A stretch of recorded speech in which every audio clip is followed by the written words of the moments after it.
A $35 million estate may seem like more than enough, even today, to leave to one's children. However, in the 1916 California case of Spreckels versus Spreckels, we dial it back over a century to settle a dispute among the heirs to the famous Spreckels sugar fortune. Claus and Anna Spreckels were married in 1852 and had 5 children. Claus died in 1908, and Anna died 2 years later. All of Claus's property was obtained during his marriage and was community property. From 1896 to 1905, Claus gifted to 2 of his children, John and Adolph, some of that community property, cumulatively valued at about $25 million.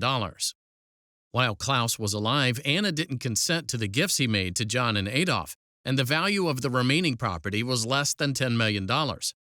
She did, however, execute a will in 1909 after seeing that Claus described the gifts in his will.